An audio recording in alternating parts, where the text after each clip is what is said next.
Coming off of a game against the 49ers, we probably put together our best performance in week 18, in which we could have played spoiler, knocking them out of the playoffs. Unfortunately, the team behind them also lost, so they did sneak in, but we got the bragging rights, finishing this game on top with a 27-20 score line. Now, as we begin this episode, it will be the entire offseason, and as you can see here, the Falcons did win the Super Bowl 42-28 over the Buffalo Bills. It was their first Super Bowl win, and Desmond Ridder was the MVP. You can see the yearly awards over on the right-hand side. We unfortunately did not have any winners, though we did have one Pro Bowl, the kicker in Tanner Brown. But no yearly awards, though I do have to shout out a couple guys because we had some guys in the running. For the Offensive Rookie of the Year, Jarrett was second. For Defensive Rookie of the Year, Conley was third, and then Johnny Smith, I think, was 10th for defensive line, and then the kicker in Brown was second for the kicker. But besides that, we didn't have any winners. We had some guys in the running, but that is about it. The one positive thing to take from this screen is the Falcons won the Super Bowl, and we played a really good half against them in week 17, though we obviously gave it up in the second half in a losing effort. But it shows that this team has some key guys that we just need to build upon and try to wrap the rest of the team around. But as for our first thing to really happen this offseason, we did have a retiree in Tyron Smith. Expected that to happen. So we do need to add someone to the offensive line, whether it's going to be starting talent or backup talent. But as for our first real task to take care of in this offseason, we need to potentially re-sign some players. And off the top, there is Nick Bonito, and he was a key guy for us in like the first season and a half. But unfortunately, I just don't think that he really grew that well. He has regressed from a superstar down to a star. He's a one-trick pony with the finesse moves. Doesn't bring much block shedding. That's something we're trying to move away from. We need just that key guy that can do it all. So we are not going to be re-signing Bonito. As for CJ Stroud, I don't think that we're going to give him that fifth-year option. He has not performed very well. He's had some games here and there where he does look like he might be that guy, but consistently throughout his career, he just hasn't quite had it. 17 touchdowns to 18 touchdowns this year, 51% completion. You can see the other years as well. They're just not that great. His best season was probably the year before he came here. His rookie year, not that great either, 24 of 18. So I think we could move on from Stroud if we find the right opportunity. As for Leo Chenal, I do want to bring him back. He doesn't have much interest, so this will probably need to be an open free agency re-signing. He filled in really well when we had injuries, and I think he could continue to be a solid guy. But because he doesn't have interest, we'll come back to him later. As for the rest of these guys, we're going to be moving on from them. There's obviously some guys who have played for us, but at this point, we're going to be moving on from most of them. I would want to re-sign Tanner Brown, again, our only Pro Bowler. He just doesn't have any interest, so that will be another open free agency, and we will be moving on from Josiah DeGuara. But as for open free agency, we do have a big one at the very top of the board in Jalen Waddle, and I've been really wanting a speedster at receiver who could get down the field, so that could be an option. There's also Brock Purdy at quarterback. Surprised that the 49ers have decided that they didn't want to re-sign him. He does have some key ratings. I mean, the short accuracy, 96, but the medium, deep, and even the throw power is less than what we had of Stroud. He just has really high awareness, but I just don't think that with that star dev, he's going to be all too impressive for us. It's been a thing I've noticed throughout the last few Maddens that if your quarterback is not a superstar or an X factor, he's just not going to perform very well with the user. CPU, obviously, he's been doing great, but because of that, I don't think we're going to be going after Brock Purdy. At running back, there is Tyler Algier, I think I'm pronouncing that correctly, and he's a solid running back. But we have Cam Akers, we obviously have Williams, who performed really well in week 18, and there is a guy in this draft I really like. There is solid talent, though, in free agency. It's just guys that are on the older side, and they're all going to be regressing because, again, we do have the Mr. Hurricane progression and regression sliders. They're all 27 or older. and that is the age where they're going to start to regress. Now for receiver, we obviously talked about Jalen Waddle. Would love to have him on this squad, and he'll probably be someone that we definitely give an offer to.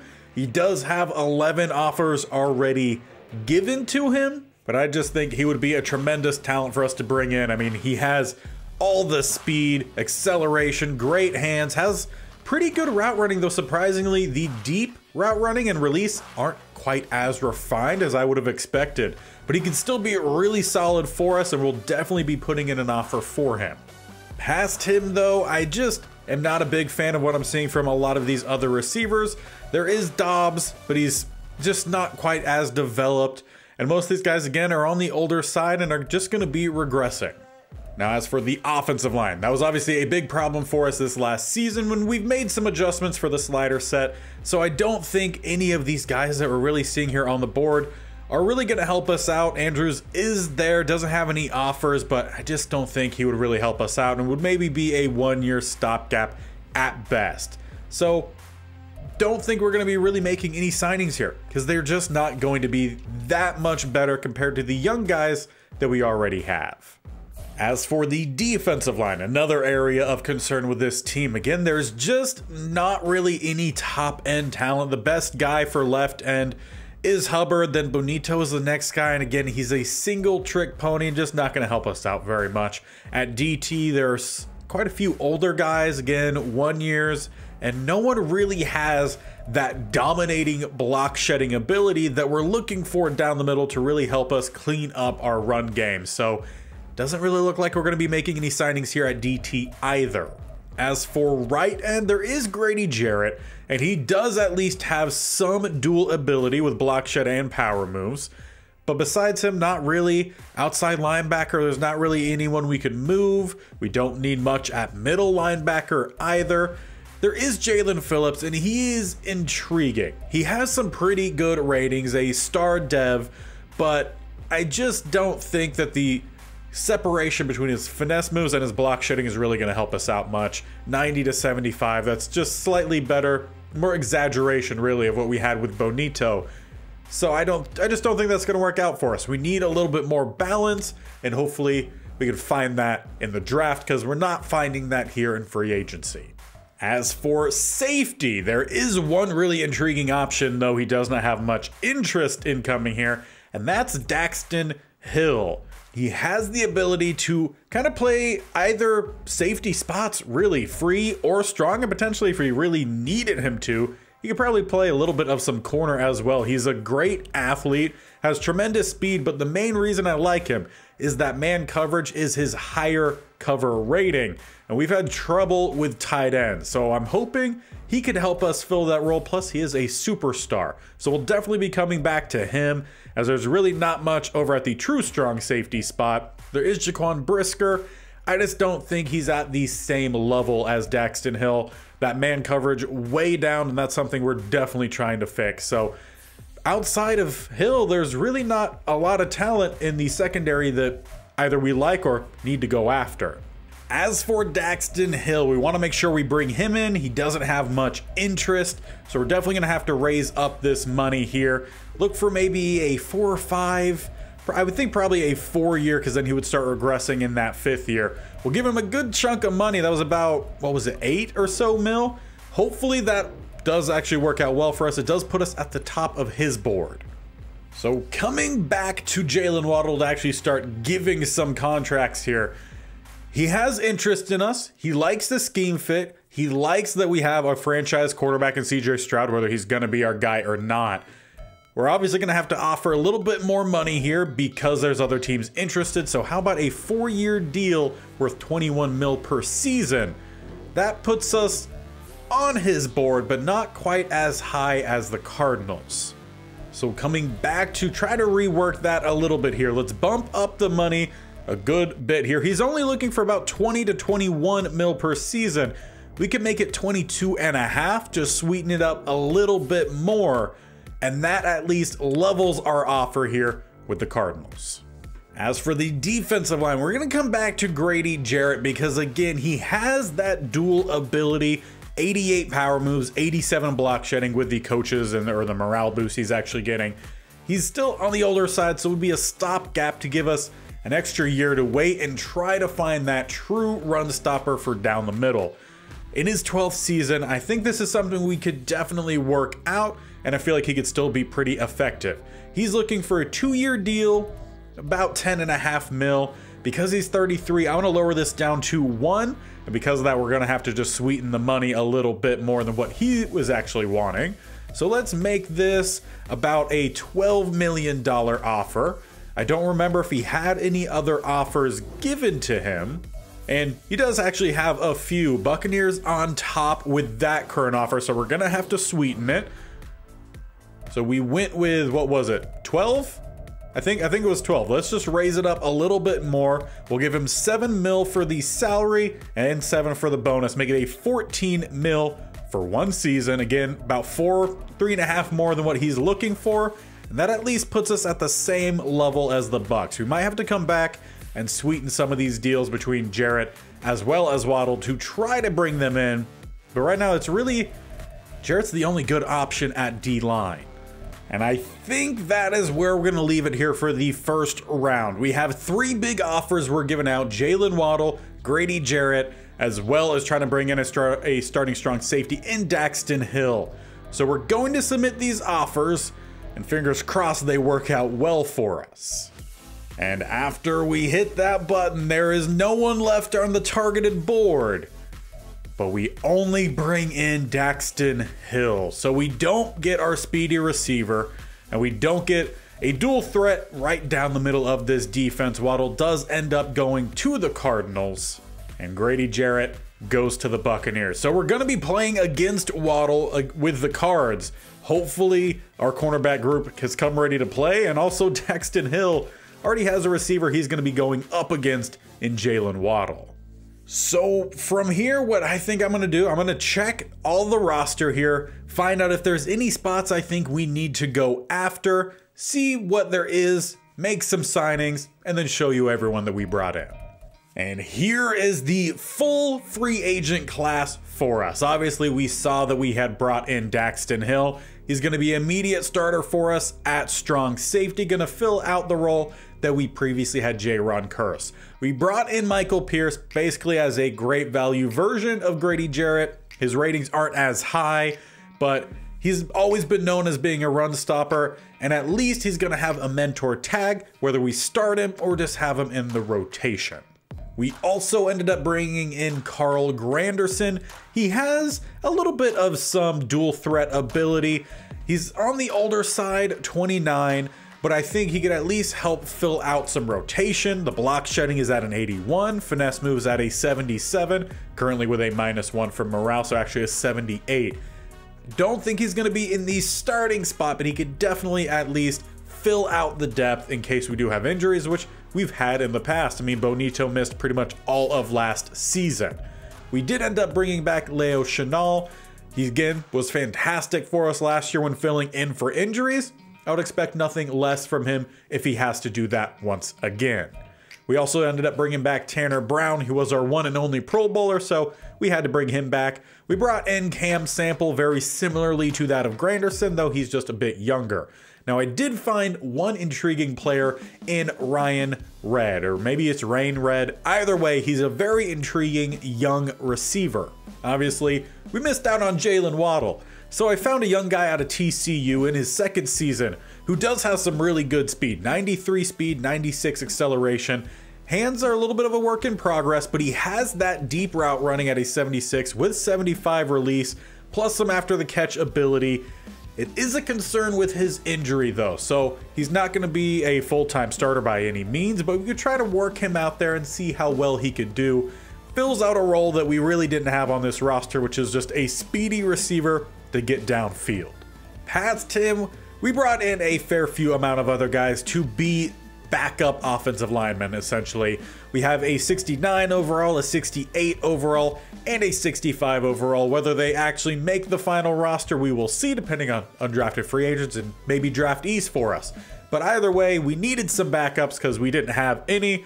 All of our backups became starters due to injuries this year, and then the retirement of Smith. So that is our free agent class here going into season 4. We hit big with one, we missed out on a couple more, but we definitely filled out some rotation roles as well as just some bench roles with the signings. But now we could focus towards the draft, and to focus towards the draft, we need to know where we're picking. And we have the best pick in the draft, first overall, plus the 28th overall and the 33rd overall. So we have a good top 3 amount of picks. We also have a 3rd, 2 4s, a bunch of 6s. We do not have any 5s, and 1 7. So we have plenty of opportunity to bring in a lot of different players. And I think we really need to focus in on this first one because we have a couple options of things we could do. And one of them is going to be at quarterback. So taking a look at mock draft 5, this is going to be the most accurate one for us to look at. It obviously has us going the first guy on our board, which just happens to be Kevin Flowers. I don't think Kevin Flowers is really the top of our board. However, at number 2 with the Tennessee Titans, they have Caleb Harris, who has been a quarterback I've talked about all year, being my top guy. And we spent one of our final focus scoutings on him, and we found out he is a true top 5 quarterback. And if he's slated at 2, kind of feel like we have to go with him at 1. Though I do believe the talent is there for him to be that number 1 pick. 6'5", 234, 22 years old, out of Wyoming. He's got a fast flick of the wrist throwing motion, so he's going to get the ball out quick. The only concern I have is that it says pressure doesn't faze him because he doesn't know it's there. I don't know if that's a good thing, a bad thing. He seems to just be oblivious to it. If it doesn't mess with his game, then fine by me. But due to his physicals, I truly think that this is going to be a Josh Allen 2.0. I mean, he has the throwing ability as well. A short accuracy, A medium, B deep, A awareness. He has the throw under pressure, throw on the run, play action is good. Everything here looks good. Injury is slightly concerning with that being said. We just need to make sure he stays clean. But he runs about a 4.7. He has pretty good agility and acceleration. I mean, for his size at quarterback, I think he could truly be a Josh Allen 2.0 with tremendous size, has the athleticism. I don't think there's much that we could be asking more from here. So then that leaves us with what do we do with Kevin Flowers? Because we do need help for this defensive line, and we at least have some options.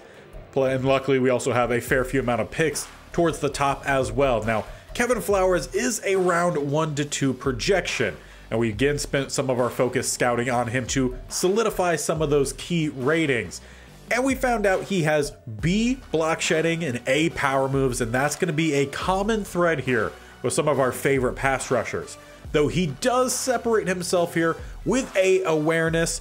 Injury is a concern, it's a D, same with stamina, so he just might not be able to be out there consistently. He might need to be rotated more often, but he does have good impact block. Hit power is also pretty good. I mean, he has just about everything with pretty good speed and strength. I mean, he's a well-rounded guy. But we also have that with Larry Basley, who's around 2 to 3, so we could take him later and not have to worry about having to trade up. Basley is 6'3", 271, is a little bit faster with about the same strength, overall a slightly better athlete. But as I just had mentioned, you're going to see a lot of similarities. B block shed, A power moves. Slightly lower awareness at a B. Injury I think is about the same. Hit power is going to be a lot less, so he's just not a big hitter. But overall he seems to also just be really consistent, and around 2 to 3 we don't have to worry about having to trade up because he should be there with either our later first round pick or that early second. But we once again have another option. Now Randall Billingsley is kind of my third guy here, though he is a round 1 to 2 projection. Gonna have a very similar build here to Flowers. Again, has the B block shedding, A power moves. He has the lower play rec of the ball and has F injury, so slightly concerning. He's definitely my number 3, but I like having all these options because it does give us options. There was a guy I did like at DT and Josh Trejo, but he's an interior pass rusher, and we really need someone that's a run stopper, and that's not something we quite have in this draft. I don't think or I do think that Trejo would be a good player to go after. I mean, he has some speed, some strength, A power moves with B finesse moves. It's just the C block shed. If that was a B, by all means, I would be going after this dude as quickly as I could after probably going with that quarterback, but he just doesn't quite have it. I think the other guys would help us out more in areas of specific need for us. There is Jeremiah Leno, who does have some block shedding, but it's just not really separating from the guys we already have. So we're not going to be going after really any of these DTs early. There's some interesting guys here late, in like Kendrick Pritchett, who does have the A to C block shedding, but he's listed as a power rusher with B power move. So I just imagine it's probably not going to be that A. Now at right end, there is a guy again who might be able to fill that role out of Stanford in Cleveland Sharper. He has some strength, has some speed. He's not the strongest of the group, but we just don't know exactly what that block shedding is. Is it an A, is it a B, or is it a C? We weren't able to spend any of our final scouting on him, though if we didn't have all these other edge rushers, he might have been a good guy to go after. But we do have another later guy, once again here in Calvin Grant, who has a similar style with the A to C, but also the B power moves and is a power rusher. So kind of throws off some of the things we could do. However, there is a guy that I definitely would like to take a look at. And that's surprisingly going to be at running back. A day 3 who I think has tremendous top end talent in Jeff Boley. He has about a 4.4 flat to a 4.43 speed. They say he's a power back, but he's got everything. I mean, just look at all the A's here. Ball carrier vision, break tackle, carrying, pass block, trucking, stiff arm. The juke is a D, spin is a C, but those are still probably going to be a upper 70s, lower 80s, so doable. Injury, A to B. I think he could be a fantastic guy to sit behind Akers and kind of be that 2, maybe even 3 running back. We also have some tight ends if we would like to build up some competition at that spot. I don't really think anyone's necessarily ran away with that position, so we'll see what falls to us.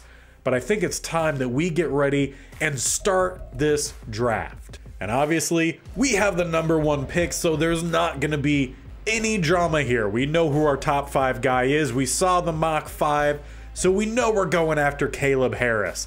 We just have to hope he's actually going to be that future guy for us. We've gone through, it's got to be 4 or 5, maybe even 6 quarterbacks at this point.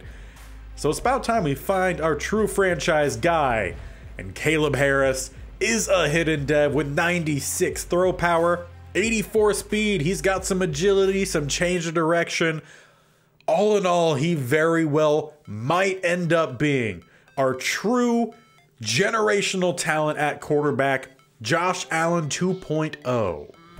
Now from here, I do not plan on making any trades up. We have several options for that edge rusher spot. I don't think we have to press. If the top guy goes in Flowers and we have to go Basley, fine by me. We also have that third option who could still be there. So we're going to jump forward to that next pick, 28 in round 1. We're gonna have to see if all of our guys are there. If there's just one left, make our choice a little bit easier. So as we take a look at our favorites, Flowers is still there. And on top of that, Larry Basley is also still there. Our top 2 options are both sitting here, and we pick relatively close by, 28 and then that 33. So we have a chance to potentially even draft both of them. Sharper is also still available, but the other guy, who was our third option, he already left, as well as the interior pass rusher at DT. So our main guys, though, still there. Larry Basley is around 2 to 3. So because of that, I think we need to go after the top guy in Kevin Flowers. Around 1 to 2, if we wait, he could go. The skill set is extremely similar, but I think we're going to go Flowers here. And there, we probably will end up going with both as long as they don't end up taking him already.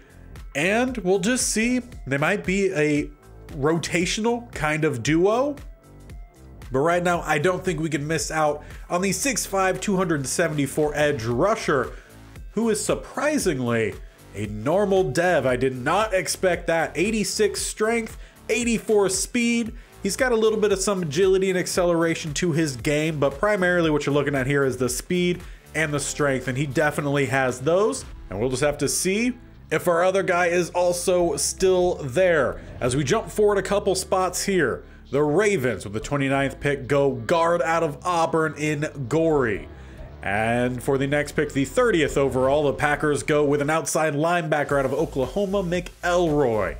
Buffalo Bills, they go with a right tackle out of Penn State in Robertson. And the Super Bowl champions select with the final pick of the first round, Keelan Sharper, the DT pretty much that I liked out of Stanford. He had that potential at least to be the run stopper.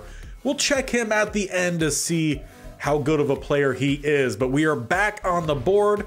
Our other option for the defensive line has not gone.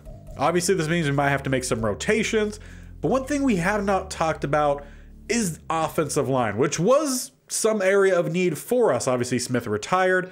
We have a whole lot of picks, and this is a deep class. We have Portis, who's around 2 to 3. At left guard, we have a couple round 3s to 4. Center, we also have 2, 3, 3 and 4, day 3. We have plenty of options here across the offensive line. So we'll come back to that with our third round selection. But right now, I don't think we can miss out on Larry Basley. We could potentially hit big with 2 good pass rushers. And surprisingly enough, it is Basley as the hidden dev. 87 strength, 83 speed. Again, very similar even with the agility and the acceleration. Though Basley is the hidden dev, so he might need to get some more playing time, at least at first. And we'll just have to see who ends up really taking that spot. We might also have to shift Johnny Smith maybe to an interior pass rusher. Play the hot hand, rotate them as much as possible, because now we potentially have those dudes. So as we jump forward to the third round, as mentioned, we do want to go after an offensive lineman here. And the one I'm liking at this spot is Brandon Moreland. 21 years old, out of Texas, 6'5", 310. Good motor, discipline. That's the notes that you need to see for this offensive lineman. He's got some decent strength, overall a pretty good athlete. He's another agile blocker, so we're not going to have the best power for run block or even pass block. Pass block is a C to F, run block is a C. But he could at least, at worst, be our next guy off the bench. We have a lot of young guys who filled in for a good part of the season due to a lot of injuries. Brandon Moreland could either slot in as a starting spot or just be a great backup, and he's another one with hidden dev. 89 strength, 68 speed. I think that'll do perfectly fine. We could play him all over the line depending on where he fits. We've had a lot of injuries for offensive linemen, so again, the more top end guys we have for that spot, the better. It's another spot we could play the hot hand, rotate when we need to. We have plenty of options now. But now we're gonna have to jump forward nearly 2 rounds because we don't pick until late on in that 4th round. And I already know who I want to go with at this spot if he is still available. So we're definitely gonna have to check. And it might be slightly surprising, but maybe not all too surprising. And that's going with Jeff Boley, the running back. He's a day 3, but I think the talent is much higher than that. Again, he has great athletic build, despite just being labeled as a power back. I think the juke and spin are going to be perfectly fine. So I want to go with Jeff Boley, who is just a normal dev. That's another surprising one. Definitely expected at least for him to be a star. But he's got good speed, he's got all the agility, some change of direction, some strength, all mixed in his game. I think he could for sure be the number 2 running back, and then we could have Akers, him, and then Williams. That could be a solid 3, which means we also might be able to move around some of our running backs. But from there, we could jump forward a couple spots, and we're right back on the board, 29th in the 4th round. And at this point, it's kind of all just BPA. And of all the options, I think Luke Hill might be the best for us to go after. He's falling here. He was projected around 2 to 3, but he's a deep threat, at 6'1", 187, 23-year-olds out of North Carolina. Now, he does need to work on some concentration drops, but everything else there in the notes does look really intriguing. We know he has some issues with catching in traffic. Catching might need to be worked on a little bit, but I think there is some really good talent that's going to fill in that role similarly to the receiver that we signed in free agency, because Hill is a speedster. 4.34 to a 4.28. He's not very strong, but he's got some great acceleration, some pretty good agility as well. We just have to hope that that combines well with what we know from him. And that is B, deep route running. The release is going to be C to an F. I'm hoping it's on the upper side of that. That would probably end up leaving him around, I would think, a lower 70s to mid 70s. Fingers crossed. And that would be developable, if that's even a word. But I would like to go with Luke Hill here. Fill some of that role that we don't have at receiver, which is speed. We are pretty slow at receiver. I think right now our highest speed there is 91, which really isn't all too fast. Unfortunately though, Luke Hill just the normal, but he's coming in with some blazing speed at 95, similarly with his acceleration. So he might be a great guy to develop for that deep threat role. We'll get him, we're kind of rotated in there a little bit similarly to the one we signed. And I feel like that's just another selection that really helps us fill a role that we needed on this team. So we'll jump forward once again as we get over to the 6th round. So a lot of time has passed. We still have 3 selections in the 6th, 1 in the 7th, and 32 guys left here on our board. And of the guys left, I am liking Raheem Sheldon. He has a little bit of some dual ability. He is a run stopper at 6'3", 301, 22 years old, out of Texas A&M. He's got plenty of strength, definitely fitted for that just big guy to stick down the middle. A little bit of some power moves mixed into his game. We need that run stopper, and we have that with Sheldon. He's probably going to be a developmental guy. He only has normal dev, but he's coming in with 91 strength. So hopefully that big body down the middle help fills out that role. Now we have a few more picks to go, a little bit more than a few more picks to go. 14th spot here in the 6th round. Let's see what else we can find. And I'm thinking once again, we're going to double dip right at the outside. Probably going to be maybe a little bit more of the interior of the defensive line in Grant. He's a big, strong dude. He might have some good power moves, or might have some good block shedding mixed with his power moves. So at this spot, it's a risk I'm willing to take. He's a normal dev with, once again, 91 strength. He's pretty slow, 64 speed, but it's another big body to put in the interior of this defensive line. Now with our last pick here in the 6th round, 30th in the 6th round, gonna go back to the offensive line in McPhee. He's got some decent strength, some decent athletic build here. Once again, he is an agile blocker. The finesse is his key. He has F pass block power. He's most likely gonna be a backup, but he's one of the best guys I've really seen left. So we'll add another guy to help fill out the rotation of the offensive line. He is a normal dev, but he is coming in with some decent strength at an 87, speed 69. Change of direction isn't all too great, so probably stick maybe more towards the tackles. And with our final selection, we're gonna go after a tight end that has some intrigue in Caleb Goodson. And primarily I'm looking at him because he has some pretty good hands. A catching, B catching traffic. He's a young guy, 22 years old. I think he kind of reminds me a bit of Charles, our 3rd string tight end, and he could at least come in, provide a little bit of some competition at that spot. He's not extremely strong, but he's not weak. I don't expect him to have fantastic run blocking ratings because he is listed as a vertical threat. Awareness is C to an F. It's probably going to be some competition, maybe a practice squad role for about a year or so. But either way, I think this provides some competition, and I'm all for finding competition rather than just drafting guys that I don't think are going to pan out. Now, Goodson does end up being a normal dev, but he has some solid speed with strength, 84 speed, 70 strength, and some decent athletic build across the board. But it's time to meet this entire draft class, and hopefully it's as good as we're hoping it is. And we might have actually found that generational talent at quarterback, Caleb Harris. An 80 overall with the coaching boost, an 83. Plus he has that hidden dev. It'd be really disappointing if it's just a star, but he's coming in with already 90 plus for short and medium accuracy. Deep is going to take a hit from Stroud, but we're getting a whole lot more throw power. Awareness is solid across the board. I mean, these are pretty good rankings. He's 19th in the league just with his current overall. He has the speed. Injuries in 87, so we need to keep him clean.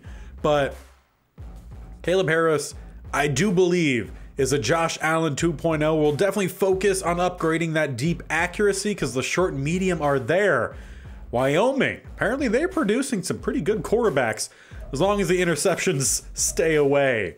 As for Kevin Flowers, he is the higher overall of the two, Basley 74, but again, he only has that normal development. If he produces quickly early on, that might be able to go up, but he's very, very balanced. 79 power moves with 76 block shed. Again, that's getting some boost from our coaches, but all in all, I mean, he's going to come in and I really hope he's going to provide instant impact here. He's the 24th ranked left end, so we're at least 2 starting caliber guys right out the get-go. Injuries in 84. If he's got to rotate, we have that ability now. As for Basley, he is the hidden dev one, and with the coaching boost is actually up to a 75. And again, very similar ratings we're seeing here. I mean, almost identical, I think, for the block shedding. Power moves a little bit lower, but we do have better injury ratings here slightly. Yeah, these are 2 very similar defensive ends that we could rotate, see who does well, play the hot hand. Basley 32nd ranked. So again, another starting caliber guy. We've drafted 3 starting calibers with our first 3 picks. Brandon Moreland with a coaching boost is a 74. Again, has that hidden dev. He's a 36 ranked left guard, so not quite starting caliber. Does have some things to develop, but all in all, he honestly looks very similar to a lot of the offensive linemen we have. So we could plug and play him wherever we need to. If injuries happen, which they seem to happen quite a bit, we could rotate. That's what a lot of this draft is finding some key starters and key rotation guys. Jeff Boley, I said he was going to be good. 78 overall, we took him in the 4th round. He's a normal dev, but these ratings are fantastic. And hopefully with that regression sliders we have set up, he's going to take off. Akers can maintain for about a year or so, and then Jeff Boley might be taking over for him. They are very similarly built. I would say Akers is a little bit more agile, Boley a little bit more power oriented, but Boley does have some catching ability.